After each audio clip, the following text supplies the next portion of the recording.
Do you remember David Manning, the film critic for Connecticut's Ridgefield Press? The name might sound familiar, or maybe you've never heard of him. We'll get to him in just a minute. Hey there, guys. My name is John Campea, and I host the John Campea Show, a daily 2-hour live stream where we talk about movies and movie news, TV and streaming. And one of the more interesting stories that we've been following lately is the one about Universal Studios being sued by a group of people over the fact that their 2019 film Yesterday put out trailers showing popular actress Ana de Armas in it. The problem is Ana de Armas isn't in the movie at all. Her scenes were cut from the film, but the studio continued to use her footage in trailers and promotion of the movie, even after the movie itself was finished its theatrical run. A U.S. court recently ruled that the plaintiff's case has merit and can proceed to trial.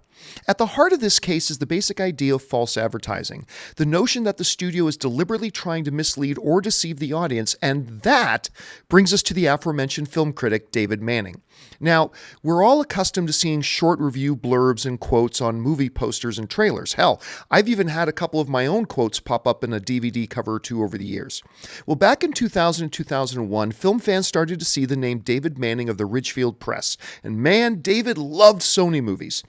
About the Rob Schneider film The Animal, David said the producing team of Big Daddy had delivered another winner. About the Kevin Bacon horror film Hollow Man, he said, one hell of a scary ride, and talking about A Knight's Tale, he raved about Heath Ledger, calling him this year's hottest new star.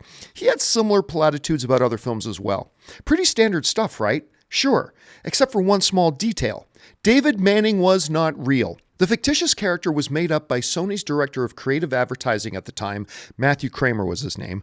Apparently, Kramer got tired of trying to find enough positive critic quotes or just the right critic quotes, so he decided he'd just make them up himself. To do this, he took the name of his real hometown newspaper, the Ridgefield Press, and then borrowed the name of his college buddy, David Manning, put them together, and made the film critic David Manning of the Ridgefield Press, and the positive quotes flowed like the spice of Arrakis.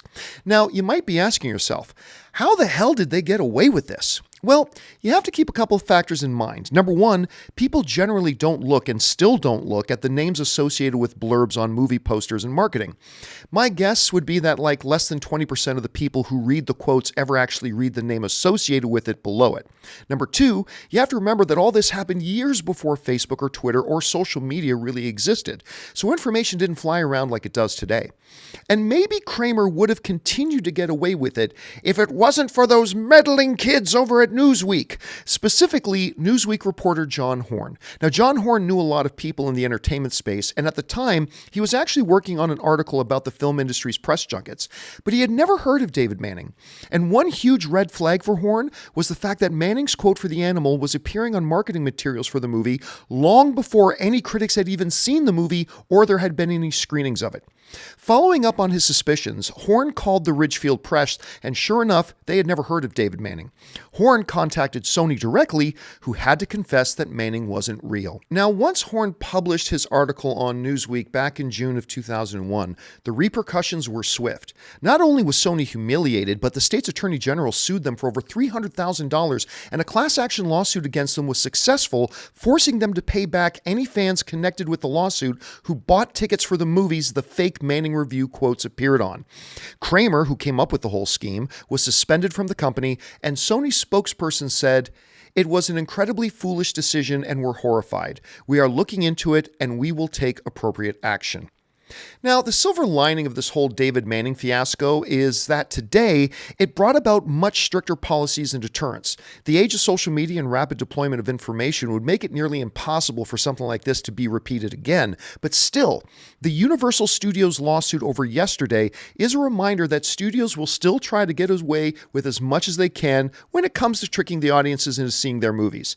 The story of David Manning reminds us, as fans, to still be watchful.